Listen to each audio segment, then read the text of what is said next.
한 발 더 깊이 있게 뉴스 속으로 시사인이 만드는 정치 라이브 김은지의 뉴스인 7월 9일 방송 시작합니다. 안녕하세요. 저는 시사인 김은지 기자고요. 첫 번째 코너 바로 들어가겠습니다. 쏟아지는 뉴스에 어떻게 반응해야 될지 알려드리는 시간인데요. 뉴스 리액션입니다. 오늘도 어김없이 김영하 기자. 안녕하세요. 네, 안녕하세요. 네, 화요일의 뉴스 리액터 김준일 시사평론가. 안녕하세요. 네, 안녕하세요. 네, 자주 뵈어서 더 반갑습니다. 아, 감사합니다. 불러주셔서. 네, 자, 첫 번째 뉴스 키워드 가볼까요? 네, 최상병 특검법 두 번째 거부권. 네, 22대 국회에서는 첫 번째 윤석열 대통령의 거부권 행사입니다. 네, 국무회의를 통과한 지 약 3시간 만에 윤 대통령이 하와이 현지에서 재가했습니다. 대통령실은 어제 발표된 경찰 수사 결과로 실체적인 진실이 밝혀진 상황에서 야당이 일방적으로 밀어붙인 순직 해병 특검법은 철회돼야 된다고 밝혔는데요. 어제 경북경찰청이 임성근 사단장에 대해 혐의가 없다고 판단하면서 이 불송치한 결과를 언급한 것입니다. 또 대통령실은 해병의 안타까운 순직을 정치적 의도를 가지고 악용하는 일도 더 이상 없어야 된다라고 말을 했는데요. 이로써 대통령의 거부권 행사는 취임 후 15번째가 됐습니다. 이 야당은 긴급 규탄 대회를 열었는데요. 윤중군 원내 대변인은 이번 해병대원 특검법은 윤 대통령과 대한민국 보수 세력이 국민의 신뢰를 회복할 수 있는 마지막 기회였는데 이 거부권을 행사함으로써 국민과의 전면전을 선포했다고 비판했습니다. 이에 국민의힘 조지현 원내 대변인은 위헌 요소가 가득한 법률안에 제2요구권을 행사하는 것은 너무나도 당연한 것이다 라면서 민주당은 억지, 생떼, 심지어 자기 부정까지 하면서 특검만을 고집한다고 지적했습니다. 이 최상병 특검법은 다시 이제 국회로 돌아오게 된 건데요. 유일하게 찬성표를 던진 국민의힘 안철수 의원을 포함해서 최소 8명의 여권 이탈표가 필요한 상황입니다. 여당에서는 한동훈 후보가 이 제3자 특검법을 발의를 제안을 했는데 원희룡 후보는 어제 경찰 수사 결과를 두고 민주당 전략에 말려든 순진한 분이라면서 이 한 후보를 저격했습니다. 한편 민주당 내부에서는 이 제3자 특검법과 관련해서 일각에서는 좀 논의해볼 수도 있다라는 의견도 나오고 있는데요. 여당 이탈표를 유도해야 된다라는 지적인데 제가 오늘 만난 민주당 한 재선 의원은 아직 그런 이야기가 나오는 단계는 아니다라면서 선을 그었습니다. 네, 댓글창에 예상했던 바라서 덤덤하다라는 식의 이야기가 많은데요. 오히려 그래서 좀 참 서글프다라는 생각이 듭니다. 15번째 거부권에 대해서 우리가 익숙해졌구나라는 생각이 드는데요. 네, 여튼 핵심은 다시 국회로 돌아갔을 때 8표를 어떻게 만드냐 이거든요. 통과 가능할 거라고 보세요? 지금은 안 되죠. 뭐 아주 냉정하게 평가를 해볼 필요가 있는데 일단 국민의힘에서 이거를 협상을 하거나 뭔가를 끌어낼 만한 능력이나 의지가 있는 사람이 한 명도 없어요. 한동훈도 본인이 당대표가 되면은 그때 해보겠다라고 하는 거잖아요. 지금 그리고 이거를 한동훈 측에서 캠프에서 만약에 이거를 뭐 뭔가를 만들어 보려고 한다라면은 집중 공격을 받을 거예요. 그러니까 이 상황에서는. 그래서 본인도 굉장히 어려운 상황이고 민주당도 그걸 모르지 않아요. 민주당도 모르지 않습니다. 그래서 지금은 좀 어려운 상황인 것 같은데 당대표 선거가 끝나면은 이제 새로운 국면에 좀 들어갈 것 같습니다. 그래서 지금 여러 가지 이제 좀 뭐 추구 전략들이 좀 나오지 않을까 그런 생각이 들고요. 대통령 지금 뭐 김은재 앵커가 얘기하셨지만은 우리가 무덤덤해졌어요. 그러니까 15번째 거부권인데 뭐 이게 이제 노태우 7번을 넘어섰고 87년 이후에는 노태우가 이제 7번이고 최다였고 이승만 45번 따라잡겠다 진짜 농담. 내가 그때 이거 막 뭐 9번 10번 됐을 때 농담처럼 얘기했거든요. 네. 이거 진짜 농담이 아니겠다. 뭐 지금 줄줄이 계속 또 이제 거부권 행사할 거예요. 지금 방송사법도 뭐 혜택고 뭐 다 할 거 아닙니까? 그러니까 이제 법안이 이게 한 건이 아니라 그거 다 4건이거든요. 3 플러스 그렇죠. 1이잖아요. 예. 그러면 4개가 뭉텅이로 올라가는 거야. 19개, 그러면 19번째 거부권. 45번이라는 거는 5년으로 나누면은요. 이게 1년에 9번씩만 하면 돼요. 그러면 이제 지금 15번 때 방송 3법 플러스 방통위법까지 하면은 19개 되니까 일단 평균은 에버리지를 넘어섭니다. 진짜로. 예, 농담이 아니라 진짜 45번 역대 최고 거부권 행사하는 대통령이 될 수도 있겠다. 그거를 우리가 끝까지 봐야 되나? 그 생각이 듭니다. 예. 무슨 네. 수를 내서든 좀 바꿔야 되지 않나 뭐 그런 생각이 들고 제가 꼭 탄핵을 하자는 얘기는 아니고요. 대통령을 바꾸든 아니 그러니까 대통령의 태도를 자, 대통령의 뭐 태도를 좀 바꿔야 된다. 예. 당대표가 좀 협상력이 있는 사람이 와가지고 뭐를 만들어내든 예. 그러니까 단독으로 하는 거는 절대 다 거부를 한다고 했으니 여야가 합의해서 올리면 되잖아요. 그런 것들이 좀 필요한 상황인 것 같아요. 예. 오해하면 안 됩니다. 네. 대통령을 바꾸자는 얘기가 그 얘기가 아니에요. 예, 요새 김진일 평론가 예측력이 굉장히 좋은 편이거든요. 저 거의 다 맞춰요. 예. 이제. 거부권 45번은 그냥 무난하게 넘어갈 것이다. 이 예측조차 맞는다면 참 더 서글퍼진다라는 생각이 들긴 합니다. 자, 두 번째 뉴스 키워드 국민의힘 관련된 소식입니다. 네, 김건희 문자 5건 전문 공개. 네, 어제 TV조선이 내용들을 공개하면서 더 논란이 뜨거워졌습니다. 네, 어제 TV조선이 지난 1월 15일부터 25일까지 김건희 여사가 한동훈 전 위원장에게 보낸 5건의 메시지 전문을 공개했습니다. 김건희 여사는 여기서 이제 대통령과 제 특검 문제로 불편하셨을 것 같은데 제가 대신 사과드리겠다. 또 다 제가 부족하고 끝없이 모자라 그런 것이니 한 번만 양해해달라. 제가 사과를 해서 해결이 된다면 1000번, 10,000번 사과를 하고 싶다 등의 메시지를 한동훈 위원장에게 보냈는데요. 이 전문이 공개됐지만 오히려 친한계와 친윤계 공방이 더욱 커지고 있는 양상입니다.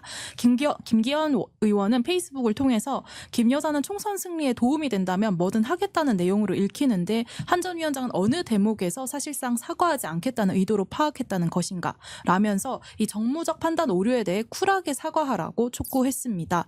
하지만 한 후보의 이 러닝메이트인 박정훈 의원은 이철규 의원을 배후 의혹으로 이제 거론한 기사를 인용하면서 이 문자 유출 기획자가 누군지 그게 이번 사태의 핵심이다 이렇게 지적을 했습니다. 그런 가운데 장해찬 전 청년 최고위원도 이 한동훈 공격수로 참전하고 있는데요. 이번 김건희 여사 문자에서 이 댓글팀이라는 용어가 언급되는데 이와 관련해서 오늘 MBC 라디오 김종배의 시선집중에 출연해서 한동훈 후보야말로 법무부 장관 할 때부터 여론 관리를 해주고 우호적인 온라인 여론을 조성하는 팀이 별도로 있었다고 폭로를 했습니다. 오늘 국민의힘 당권 주자들의 첫 TV 방송 토론회가 열리는데 이 관련된 쟁점들이 거론될 것으로 보입니다. 네, 이제 막 시작해서 관련된 내용들은 저희가 2부에서 더 많이 다뤄보도록 하고요. 우선 댓글에도 있습니다. 이 공개된 문자에 대해서 어떻게 리액션 해야 되냐고 물어보시거든요. 리액션 좀 해주십시오. 어떻게 이런 일이? 난감하다 진짜. 제가 이제 기자로 된 지가 한 24년 정도 됐고 이제 정치 평론을 본격적으로 한 게 7년 정도 됐어요. 네. 그 예전에 그 함성덕 교수랑 이명백 교수 이제 대통령 밀사 양 이재명 대표 밀사로 해가지고 만났을 때 동아일보 사설 제목이 뭔지 아세요? 듣도 보도 못한 정치다. 아.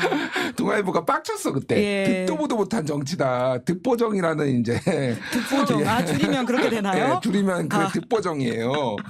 그러니까 제가 야 이번에 전당대회 때 또 무슨 칼춤을 출까 막 이런 생각을 했는데 진짜 생각지도 못 듣도 보도 못한 이런 대통령 부인의 문자로 이거를 공략을 할 줄은 진짜 내가 상상력이 부족했구나. 아니 공부를 더 많이 해야 되겠다 이런 생각을 합니다. 뭐 다른 건 모르겠고. 이게 각자가 보고 싶은 것 같아요. 보고 싶은 것만 보는 것 같아요. 이제 코끼리 다리 만지기 아니면 이제 라슈몽 예. 영화를 보면은 이제 강도를 당했는데 그거에 대해서 증언을 하는데 각자의 입장으로 재구성을 하잖아요. 그러니까 굉장히 이제 이거를 보고 싶은 대로만 보는 건데 이게 이제 관점이 막 이런 게 있는 거죠. 그러니까 이제 배신자론 네. 아니면 뭐 불경론 같은 거죠. 감히 여사님 문자를 씹어 뭐 이런 것도 있고 예를 들면은 뭐 패배 책임론. 예. 오늘 조정훈 의원이 야 20석 날라갔어 너 때문에 뭐 이런 얘기 했잖아요. 거기에 이제 당무 개입론이 있는 거죠. 그러니까 당무 개입론은 이제 저기 한동훈 측이 이제 주장을 하는 거 그리고 뭐 당정관계 파탄론 여기 이제 앞으로 그러면 당정관계 파탄 날 것이다 뭐 이런 프레임도 있는 거고 여기 이제 야당이 국정농단론을 꺼내 들었어요. 이거는 김건희의 국정농단이다. 조국혁신당은 지금 김건희 특검법에 여사 핸드폰까지 다 까게 만들어야 된다. 압수수색해야 된다. 예. 뭐 이런 것까지 지금 나오고 있는데 막 지금 윤석열 레임덕론 윤 패신론 그러니까 윤 패신론도 있는 거예요. 그러니까. 어제 저희 신인규 변호사가 바지 대통령 아니냐 이런 이야기를 하고 가긴 했습니다. 그러니까요. 그 관점으로 보시는 분들도 있고 예. 거기에 이제 공멸론이 나오는 거죠. 공멸론. 이미 한 달 전에 예측하지 않으셨습니까? 제가 진짜 일찍 유난 공멸론을 얘기를 했을 때 다들 막 콧방귀 끼고 장성철 소장은 뇌피셜 좀 얘기하지 마라 그랬는데 지금 현실이 돼가고 있어. 농담이 아니라. 시사인 방송에 예. 다 근거 남아 있습니다. 한 달 전 그러니까요. 방송 6월 6일입니다. 지금 상황이 어떠냐면은 지금 장해찬이 갑자기 이게 난입한 것 같아요. 그러니까 무대 난입. 장해찬의 난입설까지 나오나요? 이게 제가 비유를 이렇게 들었어요. 네. 이를테면은 그 느와르 영화에 보면은 이제 일촉즉발의 상황이 있어요. 그래서 이제 총을 딱 쌍권총을 겨누고 서로 겨누고 있는 거야. 누군가 한 사람이 쏘면은 다 죽는 거야 지금. 왜냐하면은 서로 비밀을 다 알고 있잖아. 예. 김건희 여사가 한동훈 장관 시절에 문자를 안 보냈겠어요? 별거 다 있을 거라고. 그러니까 서로 이제 죽는 거야. 그래서 긴장감이 막 흐르고 막 땀이 여기서 삐질삐질 흐르고 있는데 갑자기 누가 한 명 들어오면은 그때부터 막 총질이 시작되는 거잖아. 내가 보니까 지금 장해찬이 들어와서 지금 잘못하면은 난사가 시작될 수도 있다. 난사가 시작될 수도 있겠다. 지금 장해찬이 지금 좌우 가리지 않고 막 충돌 막 가지고 있잖아 지금. 그래서 야 이거 진짜 꿀잼 보는 입장에서는 꿀잼이다. 네. 정말, 막장 드라마 꿀잼론. 사실 보통의 작가가 이렇게 써왔으면 이 현실론 없다 이런 이야기를 받았을 것 같은데 진짜 일어난 일이거든요. 그러니까요. 대한민국에서 지금 2024년에 지금 벌어지고 있는 일입니다. 장희빈의 궁중 암투론을 다시 보는 것 같아요 지금. 참 씁쓸하다라는 생각이 드는데 그런데 저희 또 댓글에 보니까 지난주에 김준일 평론가가 녹취 관련돼서 말씀하시지 않았습니까? 네. 혹시 그게 좀 업데이트된 소식이 있는지도 업데이트된 거 궁금하다고 없고요. 합니다. 그분 제가 오늘 한 두어 번 만났어요. 지난주에 이제 김규환 실장을. 완전 입을 다물고 있고요. 그분이 사실은 이번 달이 정년 퇴직이에요. 7월 달이 정년 퇴직이고 그런데 지금 이 휴가가 있을 거 아니에요. 못 쓴 휴가가. 다음 주에 출국한답니다. 출국. 이걸 공개하시고 지금 출국하신다고요? 도피야. 내가 보기에는 진짜 도피야. 해외로 잠깐 나가 있겠다고 해가지고 내가 보기에는 지금 진짜 피하는 것 같아. 내 느낌상으로는 뭐 이래저래 뭐 공격도 많이 받고 뭐 그런 상황이라서 제가 꼭 좋아하는 분이에요. 그런데 어쨌든 나중에 이분이 돌아왔을 때 이분이 내가 물어볼게요. 추가 취재를 해주시는 것으로. 무슨 일이 있었는지 좀 물어보겠습니다. 네. 그러면 이 사안의 어떤 그 성격들을 다 규정을 해주신 건데 결과적으로 전대가 돌아가고 있다 보니까 득실 이야기를 안 할 수가 없거든요. 그러니까 제가 말씀드렸듯이 각자 보고 싶은 것만 보는 거예요. 지금 이거를 한동훈 측에서는 거봐 이거는 당무 개입이잖아. 무리하게 또 당무 개입하고 역시 어대안이야라고 보시는 분도 있고 뭐 이를테면 원희룡이나 뭐 이 측에서는 야 당정관계 파탄이고 야 인간성이 글러먹었어. 이렇게 보고 싶은 것만 보는 거예요. 그래서 전체적으로 제가 얘기를 들어보고 국민의힘 쪽에 지금 지역에 특히 TK나 PK 얘기 들어봐도 움직이지 않는다라는 거. 이것 때문에 막 흔들리지 않는다라는 거고 광주에서 어저께 합동 연설회 했잖아요. 시작했죠. 한동훈 쪽이 한 500명 왔답니다. 지지자가. 그리고 저기 나경원 측이 한 250명, 원희룡이 한 100명 정도 왔다라는 거예요. 오히려 당원들 동원하는 거는 원희룡 쪽이 뭐 우세할 거다 이렇게 얘기했잖아요. 오히려 아직도 이 분위기는 한동훈이 아직 대세론이 아직도 작동하고 있다. 물론 광주라는 특수성이 있어요. 사실은 거기에는 국민의힘 지지자들도 윤석열을 싫어해요. 광주에 있는 분들은. 약간 뭐 아주 특수한 케이스긴 하지만 어쨌든 그런 걸 봐더라도 대세는 아직 바뀌지 않았다. 이렇게 보는 게 맞을 것 같아요. 네. 자, 다만 뭐가 더 깔지 나 진짜 뭐가 궁금해. 더 나올지. 저는 계속 나올 것 같은데요. 일단은 지금 약간 맛배기만 나왔는데 여사 문자가요? 여사 문자도 있는데 이제 무차별적으로 나오고 원희룡 캠프에서도 지금 계속 공격한다. 어차피 뒤가 없다 이거는 끝까지 난장판으로 만들겠다라는 거예요. 그래서 지금 비례 공천 과정 이거 지금 얘기가 언뜻언뜻 나오고 있잖아요. 지금 폭로가 나올 수 있는데 그거는 얘기했듯이 공멸이다. 왜냐하면은 용산에서 밀어넣은 사람도 있었을 거 아니에요. 그때 막 얘기 나왔을 거 아니에요. 그래서 이철규가 그때 나 이거 못 받아들인다 페이스북에 쓰고 막 그랬잖아요. 이것도 역시 다 공멸로 가는 각이다. 결국은 공멸일 것이다. 사실 댓글팀에 대한 이야기도 공멸각 아닌가요? 그러니까요. 댓글팀도 이제 공멸각이죠. 사실 그거는 아름아름 다 알았던 거고 그랬는데 뭐 조금만 더 얘기를 하면은 뭐 댓글팀은 아닌데 이런 거예요. 제가 이제 뭐 예전에 다 잘렸는데 지금은 하도 세게 까가지고 채널A, TV조선, 뭐 MBN 이런 데 다 나갔어요. 그러면은 보수 쪽 이제 종편들 이제 평론가들이 나오잖아요. 이분들이 아침에 이제 얘기하던 거하고 오후에 얘기한 거하고 달라질 때가 있어요. 가끔 가다가. 근데 아침에는 약간 중구난방이야. 그러다가 오후에는 깔때기처럼 쫙 모여 이렇게. 그 요지가 다 비슷해진다는 건가요? 그러니까 뭐 이를테면은 뭐 이게 무슨 제가 직접 뭐 오다를 내렸다 뭐 이런 건 아닌데 대충 공유가 되는 것 같아. 아, 용산의 정서가. 정서가 뭐 예. 누군가 아니면은 이제 포스트가 있기는 해요. 내 누구라고 말을 못했는데 그분의 좀 중요한 역할을 하고 야 오늘은 이거래. 아, 왠지 이니셜이 S이신가요? 말을 못해. 그러니까 뭐 그런 게 있어. 그러니까 그래서 그런 류의 것들이 이제 있는 거는 뭐 어느 정도는 맞는 것 같아요. 그래서 뭐 댓글 공작 팀인지 아니면 뭐 여론 관리 조성 팀인지 놀랍지 않다. 저는 놀랍지 않아요. 예. 참 권력의 암투가 보는 시민들한테는 참 볼썽사납다라는 생각이 들기도 합니다. 세 번째 뉴스 키워드 넘어가 보죠. 네, 공익 제보자 수사기관에 넘긴 권익위. 네, 유희림 방심위원장의 민원사주 의혹과 관련한 권익위 판단입니다. 네, 이 민원사주 의혹이 이제 지난해 9월에 류희림 방심위원장이 가족과 지인에게 이 뉴스타파의 김만배 신앙립 녹취 파일을 인용 보도한 방송사들을 심의해달라는 민원을 넣도록 사주했다라는 의혹입니다. 이 방심위 내부 공익 신고자가 권익위원회에 류희림 위원장을 이해충돌 방지법 위반으로 신고했는데요. 여기에 대한 결정이 어제 나왔습니다. 권익위는 관련자들의 진술이 일치하지 않는다는 이유로 법률 위반을 따로 언급하지 않고 이 사건을 방심위로 돌려보냈는데요. 무엇보다 이 제보자가 오히려 민원인들의 개인정보를 유출한 혐의로 수사기관에 넘겨졌습니다. 언론노조 방심위 지부는 성명을 냈는데 류희림 방심위원장의 가족과 지인들이 동원된 민원사주는 입틀막 심의의 시발점이었다면서 권익위는 이해충돌방지법 주무부처라는 간판을 내리기 바란다라고 비판을 했습니다. 윤석열 정부에서 방심위를 둘러싼 논란이 끊이지 않고 있는데요. 과거 바이든 날리면 보도로 YTN도 방심위로부터 관계자 징계, 법정 제재 처분을 받은 바 있습니다. 어제 이 방심위 전체 회의에서 이 법정 제재를 경고로 한 단계 이제 경감하는 처분이 나왔습니다. 그 이유가 중요한데 YTN이 제출한 재심 청구서에 따르면은 반성적인 고려를 했다면서 이 해당 보도의 자막을 바이든에서 땡땡땡으로 수정을 했고 또 4월 1일 새 경영진으로 교체된 이후에 대국민 사과 방송을 생중계하고 조직 개편도 단행했다고 말을 했습니다. 실제로 이런 점을 참작한 결과로 보이는데 방심위가 가진 제재 권한을 활용해서 정권에 대한 비판 보도를 길들인다라는 지적이 나옵니다.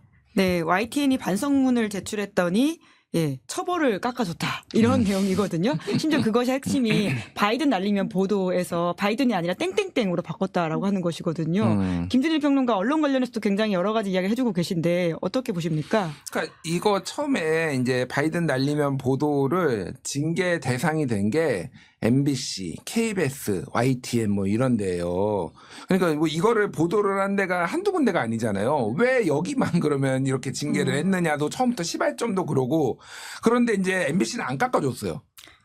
이제 YTN 깎아주고 이랬다면, 그러니까 대부분 뭐냐면은 이제 소위 말해서 이제 친정권 쪽으로 사장이 바뀐 데들은 다 이제 반성문 쓰고 그러니까 얘따 너희 깎아줄게 이렇게 되는 거예요 지금. 그래서 이게 뭐 다른 건 모르겠습니다. 그러니까 뭐 이거 MBC 바이든 날리면 가지고 징계하는 것도 문제지만은 그 징계 형평성 시작부터 문제고 그 다음에 이제 깎아주는 것도 이게 무슨 짓인가 이런 생각이 들어요. 그러니까 참 큰일이다라는 생각이 들고 류희림 뭐 권익위는 지금 뭐 완전히 신뢰를 잃은 것 같아요. 권익위는 더 이상 이제 공공기관으로서 어떤 신뢰 자산을 완벽하게 훼손을 한 것 같습니다. 지금 최근에 있었던 것만 해도 지금 몇 건입니까 지금? 네. 그러니까 뭐 김건희 여사와 관련해서도 지금 그렇게 판단을 한 거고, 그래서 지금 뭐 비판을 뭐 안 할 수가 없는데 이게 지금 제가 이제 주목해서 보는 거는 이게 사실 이제 경찰에도 고발이 들어간 상황이에요. 네네. 언론 노조 쪽에서 아마 유희림을 고발을 했을 겁니다. 그러니까 권익위가 이렇게 판단을 했다고 해서 경찰이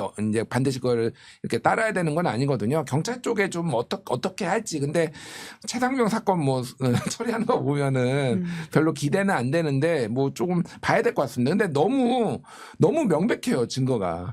그러니까 이게 어떻게 걸렸냐면은 류희림이잖아요. 민원을 넣은 사람이 다 류씨야.